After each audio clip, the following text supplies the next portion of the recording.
A particle undergoes three successive displacements in a plane as follows: 4 meters southwest, 5 meters east, 6 meters in a direction 60 degrees north of east.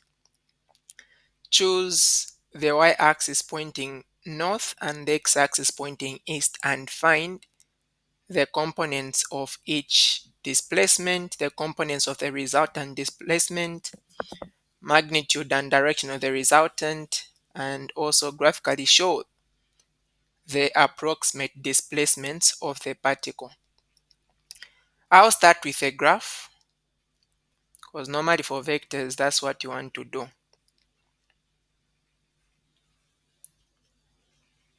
You can see for this one, they have not told us 20 degrees in the positive x-axis and those. This is not about the Cartesian plane. These are displacements. They are given on a compass. So in this case, you are going to put a compass. You have got north, you have got south, you have got east, and you have got west. There is no x-axis and y-axis for this one. So if you look at the first question they've said, so this person is moving, they move 4 meters southwest. So if they say southwest, here is your south, here is your west. If you just hear, they just mention, they've not given an angle, they just say south of west or southwest. It means that you are going on the very middle, on the very middle, on the very, very middle here, very middle. So this is where we have got the 4 meters.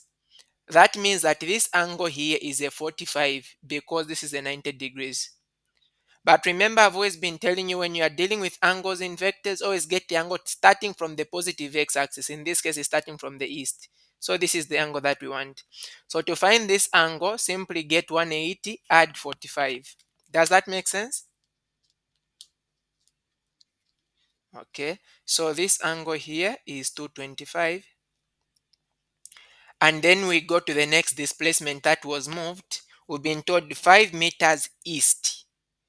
And this one is just east, not east of what? So 5 meters. So in other words, just follow the x-axis, and on the x-axis make sure that you've moved the 5 meters, or on the east direction you've moved 5 meters. So here, this is where I've got our 5 meters on the east, and then 6 meters in a direction 60 degrees north of east.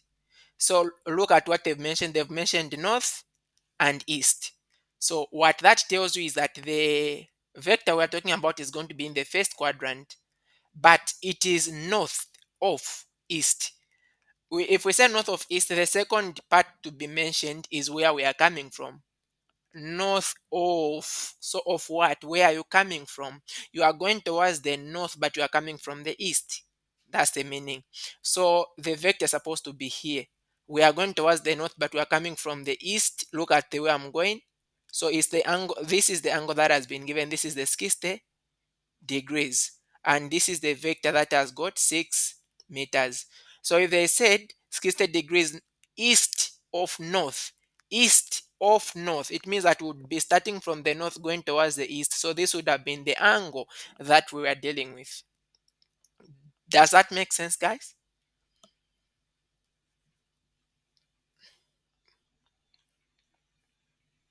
Does that make sense? Okay.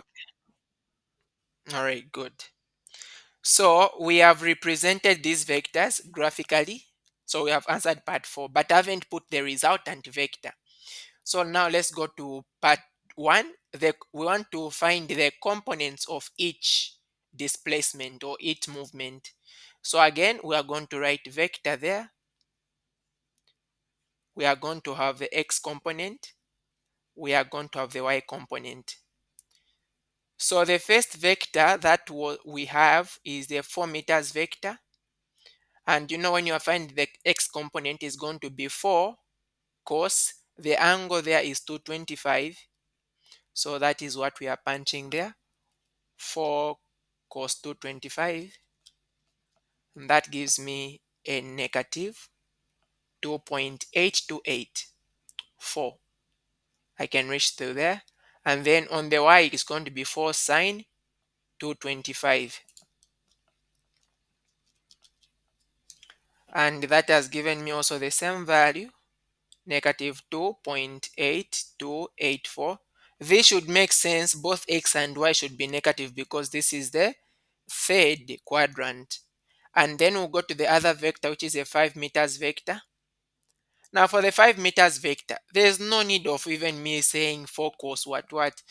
I know it is on the x-axis and it is on the positive x-axis. So the only component that will be there is going to be the x component, which is 5. You don't have any y component here. If you want, you can use the same formula. On the x-axis, this is where angles start. So the angle here is 0. So say 4 cos 0. That will give, I mean 5 cos 0, it will give you 5. And then 5 sin 0, it will give you 0. But there's no need of even doing that, right? And then you can go to the 6 meters vector. So for this one, you have got 6 cos, the angle is a 60. Actually, cos 60 is 1 over 2. So you can see the answer that you are going to get is a 3. Cos 60 is the same as sin 30. And then you are going to have 6 sine of 30. So 6 sine 30. And that is going to give us, okay, let me punch this again. Okay, not 30, I don't know, this angle I've changed it is 60. So 6 sine 60. So that is going to be a 5.19615. So these are the components of all the three vectors. And then the next question is saying, we want to find the component of the resultant displacement. So to find the components of the resultant, the components for the resultant, remember, if the resultant is R, we are going to have the x component of the resultant and the y component of the resultant. So those are the ones that we want to find. Starting with the x component, Rx will simply get the x components of all the vectors that we have, negative 2.8284 plus 5 plus 3. We see what that gives us. Negative 2.8284 plus 5 plus 3. So that gives me 5.1716. And then we find also the y component of the resultant. So y component is going to be negative 2.8284 plus 0 plus 5.19615. 5.19615. So this one has given me 2.36775. So these are supposed to be in meters. Let's confirm our answers. You can see the first one is 5.17, the second one is 2.37, but this is 2.367. So if you round off, that is the same value. Is there anyone that is remained behind here? Are we okay?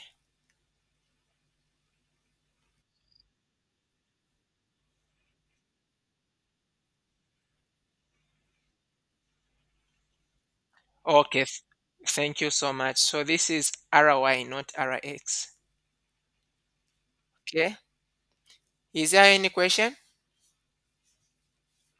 So we have, is there a question? Yeah. mm,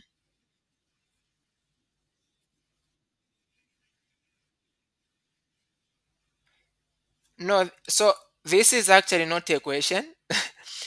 These are actually the solutions, all right? It's just that this is a tutorial sheet. So they've given you, it's like you exercise so that when you find the answers, you can confirm. But they will not give you the answers in the exam or the test. So the next part of the question is saying find the magnitude and direction of the resultant displacement. So I want to find the magnitude and direction. The magnitude is, we want to now find the actual error, not the components. Remember, when you want to find the actual error, you are going to get x component of error, you square it. You get also the y component of error, you square it, and then you square root. So that is going to be equal to 5.1716 squared plus 2.36775. You also square that, and then you are going to square root the answer. So let me just punch that.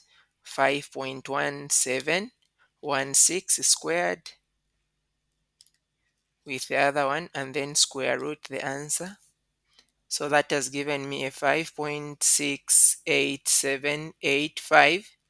And then we want also to find the direction. The direction is the angle theta. And the angle is given by tan inverse of the y component divided by the x component. So that is going to be equal to the tan inverse. The y component, you can see for the resultant, that is a 2.36775. X component is 5.1716. So that is going to be, let's punch that, tan inverse of 2.36775 divided by 5.1716. So that has given me a 24.6. So this is in degrees. This is in meters. You can as well confirm that 5.68 and 24.6. So you can see 5.69, 24.6. Okay. The next one, we've already found the one which is saying graphically show the approximate displacements of the particle. We've already shown them here on a graph. The only thing that you can also add, the resultant. The resultant has got both x component and y component positive, meaning that it is in the first quadrant. The angle is 24 degrees. So if you want to put uh, the first one on on this, you are going to put it here. It's going to be somewhere here. The angle here is a 24.6. The displacement is a 5.69 meters. Okay, so that is that. Okay, good. Question number 4. The resultant of two force vector A and B has a magnitude of 115 north along the y-axis. If the force vector B makes an angle of 60 degrees with a positive x, find the magnitude of B and the direction of A, given that x component of A is vector equal to negative. I love this question. This is physics. So let's go. We have got vector, and then we have got the x component. You know, physics is very easy. Actually, natural sciences are easy, right? Mathematics, biology, physics, chemistry. So we've been taught that the resultant of two vectors, the resultant, remember, so let's say this is the resultant, has a magnitude of 150. Okay, magnitude. So the resultant, its magnitude is 150. Actually, this is not the total, like the total magnitude, but has got a magnitude of 150 along the y. Okay, that's the total magnitude. It's 150 along the y-axis. So if you were to show this on a Cartesian plane, here is your x, here is your y, and the resultant is 150 along the y-axis. So it is here, here. That's 150. This is the resultant. So already you can see that the x component is going to be 0 because this guy is on the y-axis and the y component is going to be 150 positive. If the force vector B makes an angle of 60 degrees with a positive x-axis, did you get that English? Okay, so it makes it, where do I even put? Okay, so I'll just say this is the resultant. And then B makes a 60 degrees with a positive x. So it's here. Every time they just give you positive x, you don't know whether it's clockwise or unclockwise. Go in the direction that we always go for proper angles. All angles go in the anticlockwise direction. So this is the 60. Okay, 60 degrees. This is vector B, but we don't know the magnitude of vector B. We just know the angle. So I'm going to say for vector B, we don't know bx, neither do we know by, isn't it? And then find the magnitude of b and the direction of a, given that x component of a is equal to negative 60.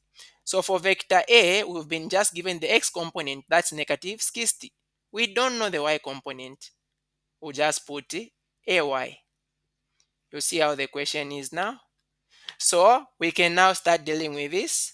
Let's go to the x components, we sum them together. The x component of A, so that is ax plus bx, should be equal to rx. The x component of A is negative 60. X component of B, we don't know, that's bx. X component of r is a 0. So bx, therefore, the x component of B is going to be just taking the negative 60 to the other side, that is going to be positive 60. This is in newtons, of course. When we go to the y components, y component of A plus y component of B should be equal to the y component of the resultant. Y component of A, we don't know that one. Y component of B, we also don't know it. But it should be equal to 150, which is the y component of the resultant. But using just this one here, we can find the direction of the vector B, because we've been told find the magnitude of B and the direction of A. We can start by finding the direction of the vector B. Okay, so how can we do that? We know that for you to find bx, the x component, bx is actually given by b cos theta. If bx is 60, that will mean, do we know the magnitude of b? We don't know. Okay, that is just b. We don't know like the magnitude, because the question is saying find the magnitude of b. And then do we know the angle theta for the vector b? What did I even put? You can see vector b, the angle is there. Okay, we were told that it makes 60 degrees, remember from the question? So that will be b cosine 60. So for me to remain with b, I'll divide both sides by cosine of 60. So this cancels with this. And so we are going to say that b is going to be equal to 60 divided by cosine of 60. I told you guys that cosine of 60 is 1 over 2 or 0.5. That means that B is going to be 120 newtons. This is the magnitude of B. You can see that's the answer there. And then we want to find the direction of A. So what is the angle for vector A? So how can we find the angle for vector A? We can go look at, we have got the x component of A, right? We have got the x component of A there, but we don't know the y component of A. So I should be able to find the y component of A. But it's gonna be hard for me to find the y component of A, because for me to find the y component of A, I need the y component of B. So first I need to find the y component of B. How can I find the y component of B? We know that by is given by b sine theta. And we know that b is actually 120. We are just from finding sine. The angle for b, we said that was 60. So this is going to be 120 sine 60, and that is going to give us 103.923. And then now we can come to our a by saying ay plus by is equal to, it's here, it's 150. Therefore ay plus 103 point, sorry,